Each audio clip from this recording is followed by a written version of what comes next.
Olá, paz. Deus abençoe a todos. Bom, a gente está aqui saindo mais uma manhã, mais uma semana começando. E eu convido você para vir, subir na garupa e a gente fazer mais um episódio do Fé na Estrada Responde. A pergunta que eu recebi era muito interessante. Ela fala a respeito do pecado, da natureza do pecado. Por que a Bíblia diz que há pecados para a morte, há pecados que não são para a morte? E aqueles pecados que não são para a morte, nós não deveríamos sequer orar por essas pessoas que pecam para a morte. Existe diferença de pecado, pecadinho, pecadão. Existem pecados maiores do que outros.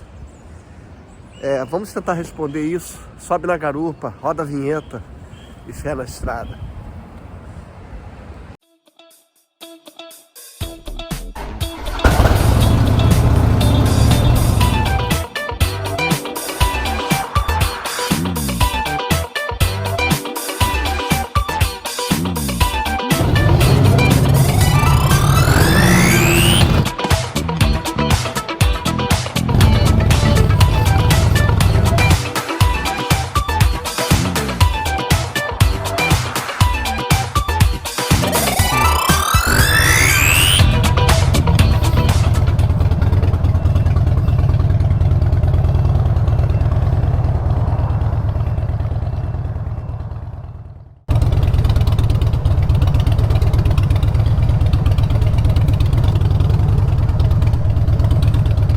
Vamos lá. Existem pecados que se distinguem por importância, por gravidade. A gente precisa responder essa pergunta em vários pedacinhos, né? É uma pergunta muito complexa. Eu fico até muito admirado quando eu vejo a galera que responde perguntas na internet, pastores, que eles são muito objetivos, respondem rapidamente, em 1 minuto, 2 minutos, respondem perguntas de forma assim tão objetiva, tão clara. E às vezes eu me sinto um prolixo, né? É porque na verdade eu não me sinto à vontade com algumas respostas encaixotadas, sabe? Ou pré-fabricadas.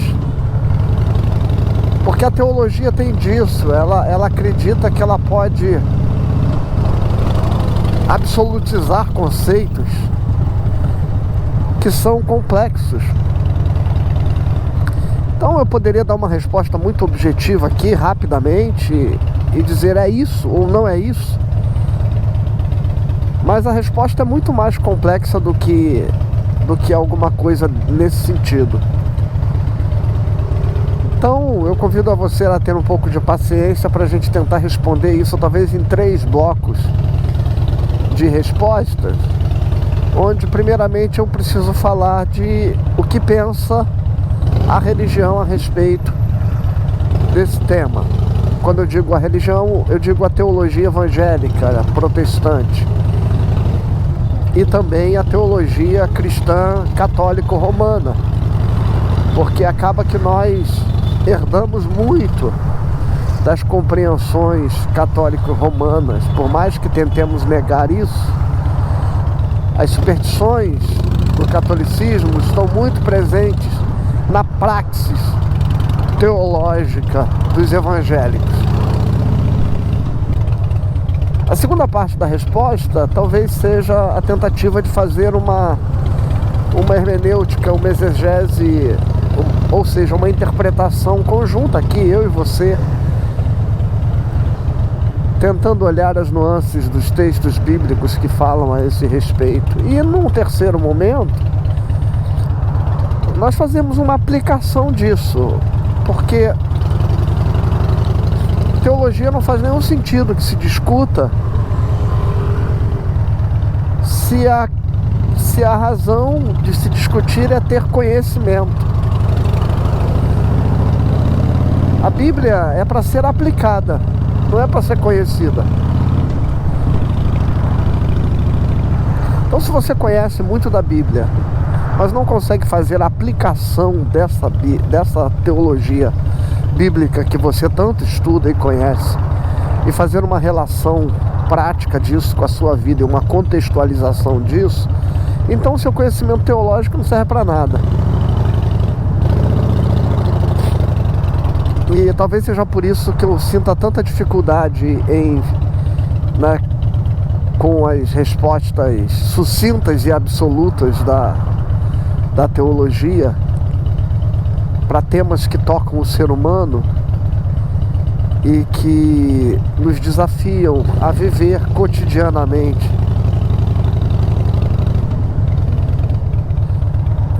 Então eu não gosto dessa teologia desalmada. Dito isso, que eu já gastei aqui um tempão só falando disso, vamos ao tema pecado. Bom, a primeira coisa que nós precisamos entender, e quando eu disse que nós herdamos muito da compreensão católico-romana, é que a despeito até mesmo dos reformados sermos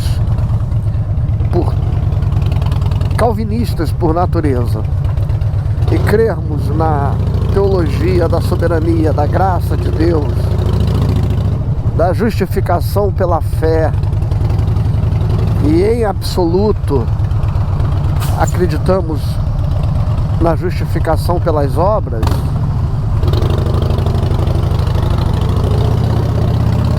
a despeito disso, a prática cotidiana das pessoas, a linguagem religiosa, ela é muito mais aproximada de uma teologia baseada em obras, muito mais pelagiana ou arminiana, ou seja, que avalia os esforços e a performance humana como critério para a salvação, e não a graça de Deus e a justificação dos pecados pela fé. E aí, nesse sentido, as pessoas ficam avaliando que determinados comportamentos levam as pessoas para o inferno ou para a condenação. Se fizer isto, se fizer aquilo, se vive desta forma, se pratica tais comportamentos, se tem tais desvios morais, porque a gente fala de uma salvação pela graça, mas a gente se relaciona e olha o outro avaliando a partir de um critério baseado nas obras, na performance. É uma contradição. Então a primeira coisa a se distinguir é que o pecado que condena o homem, ele é de natureza ontológica e não comportamental. O que é isso? Seria dizer aquilo que foi lá no século IV rotulado por Santo Agostinho como o pecado original. O que é o pecado original? É um ato primeiro, como diz o texto de Romanos, capítulo 5. É um ato primeiro praticado por Adão, a partir do qual toda a raça humana, toda a espécie humana, melhor dizendo, nasce debaixo desta natureza caída, rompida com Deus.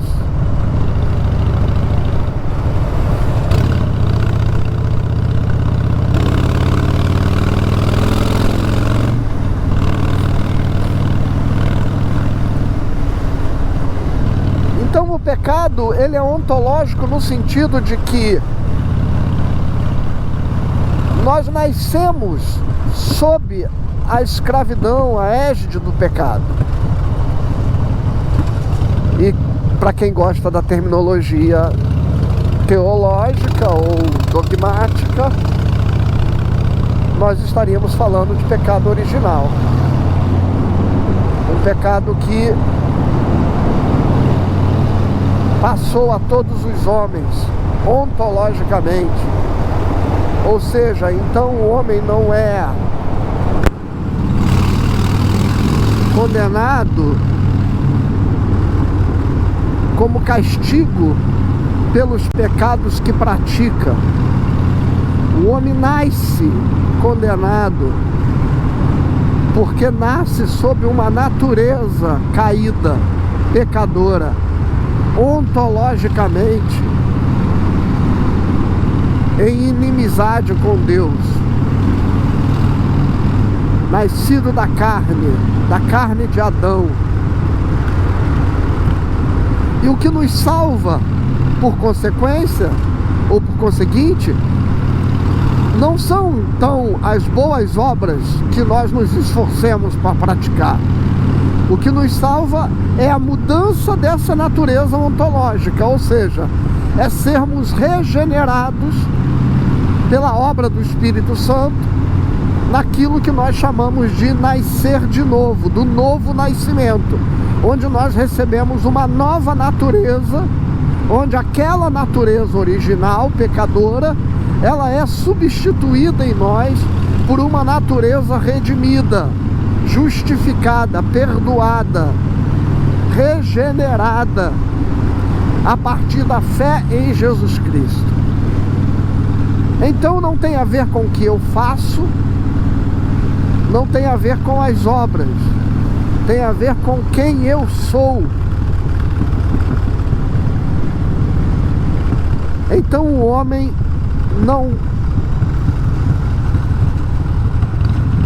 não vai para o inferno porque peca. O homem peca porque é pecador. E o homem não vai para o céu porque é bom ou pratica boas obras. O homem é salvo em Jesus porque recebeu de graça, pelo amor de Deus, e através do sacrifício da cruz, a redenção da sua natureza caída. Essa é a primeira coisa a ser dita. Então, neste sentido, não existe pecadinho ou pecadão. Não existe pecado mais grave ou menos grave. Por isso que para Jesus no Sermão da Montanha, o cara que imagina na sua mente, a partir do seu desejo, a mulher do outro, ele é tão adúltero quanto aquele que fisicamente se deita com ela.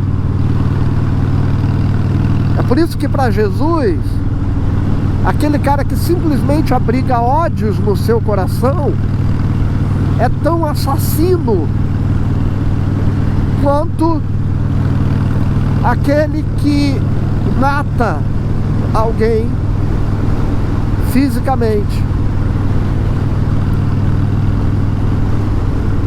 É por isso que para Jesus,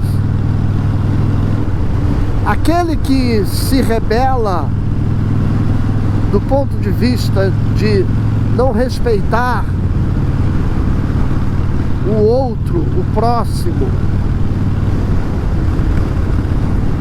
ou as regras básicas e éticas do convívio social, ele diz que é como o pecado de feitiçaria. Ou seja, Jesus, ele pega ações e intenções,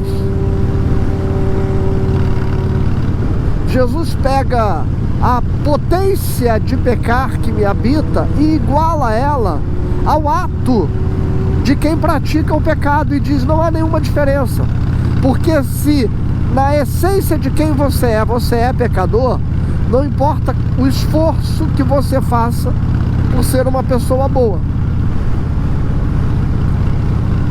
Se na natureza do seu ser você está separado de Deus e não vive relacionamento de comunhão com Ele. Então está respondida a questão se há pecadinho ou se há pecadão. Primeira Epístola de João, capítulo 5, é o único texto bíblico onde aparece a citação a respeito de